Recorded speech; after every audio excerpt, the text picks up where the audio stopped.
I don't understand what they've done with Megamind 2 so far. Why did DreamWorks take such an amazing movie like Megamind from 2010 and decide to do this? My God, what was this that they delivered to us in this film? There's so much to talk about with Megamind 2, and I'm shocked. Man, it was a big disappointment in so many aspects for us fans. Well, another Cine lovers is starting for you. Alright, the movie already starts with several scenes from Megamind 1. Why did they include those scenes? They reminded us of those incredible moments in this weird movie. Like, 14 years ago, they made that amazing movie, and now in 2024, they gave us this? It makes no sense. There are so many bizarre things here. To start, this second movie takes place 2 days after the ending of the first one, so logically, any movie that picks up this quickly should follow the characters' ideas, and the characters' personalities should be the same because it's only been 2 days. But no, a lot has changed in 2 days. For us, it's been 14 years, but in the story, it's only been 2 days. Roxanne, who was super passionate about her job as a reporter in the first movie, in this sequel, she's already saying that she doesn't want to report on other people's lives anymore and that she doesn't want to keep talking about other successes. This felt really disconnected because Roxanne always loved her profession. She fought for it throughout the first movie, and now she suddenly doesn't want to anymore, and like, only 2 days have passed. But fine, if you thought that was the worst thing, just check this out. Minion, Megamind's big partner, they're always together, like Batman and Robin, but not in this movie. Megamind snubs Minion, doesn't want anything to do with him, and Minion decides to go solo. But guys, it's only been 2 days. Minion leaves, and then there's this super boring arc where Minion goes to work at a restaurant. For me, it would have been better if a new hero appeared who wanted Minion to work for him, causing some jealousy with Megamind. But no, Minion going to a restaurant was weird. If Minion had become a partner of a new hero, that would have been more interesting. It felt like DreamWorks wanted to throw Minion into some other storyline unrelated to the main story. Go ahead and leave hashtag Megamind in the comments if you made it to this part of the video. Alright, everyone shipped Megamind with Roxanne in the first movie, right? The two were really into each other. We could feel the chemistry between them throughout the first film. But after all that love, 2 days pass, the second movie starts, and that's it.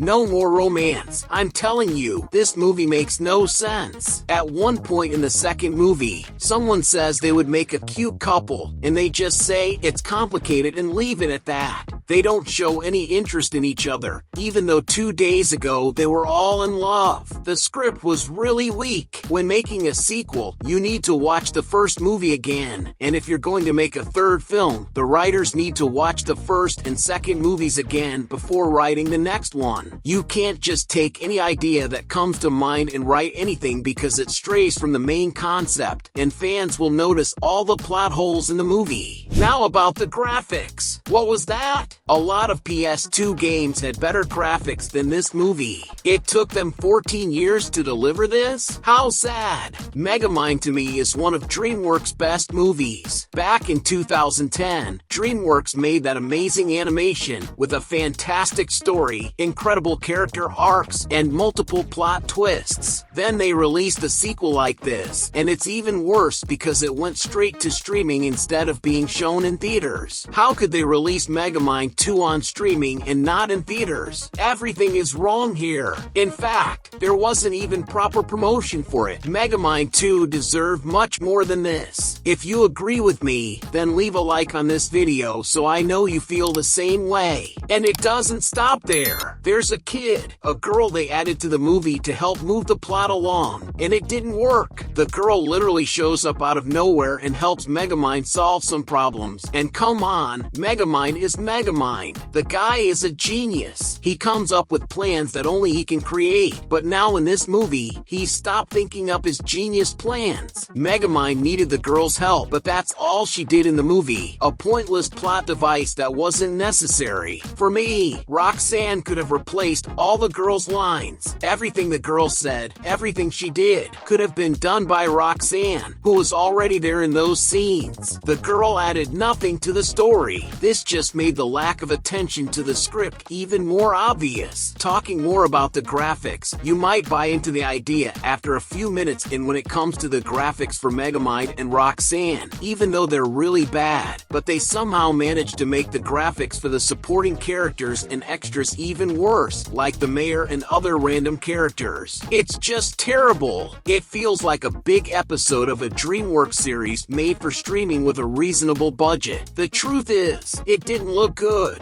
They could have made this movie much better. They had the potential. It's a superhero story, which means you can invest in many films, and there's so much potential for great stories about Megamind, but they didn't manage to make the most of it. The character movements are another horrible aspect of the film. It's not just about how the characters look. Their movements are clunky and weird, and it's not smooth like the animation from the first movie and the ones we're familiar with. That counts for a lot. It's very similar to the Ice Age adventures of Buck Wild. Didn't DreamWorks see the failure Disney had with Buck's movie, which went straight to streaming and had those awful graphics? The sixth movie of a famous and beloved franchise, and unfortunately, Megamind 2 followed the same steps. Another thing I didn't like was the villains. There are 4 villains, the Doom Syndicate, and they're an old team of Megaminds added now in the second movie for no reason. These villains want to take over Metro City just because they want to, because they're evil. How boring! By the way, if you have any video ideas or topics you'd like me to cover on the channel, leave them in the comments. Despite all of this, there are a few positive points about the movie.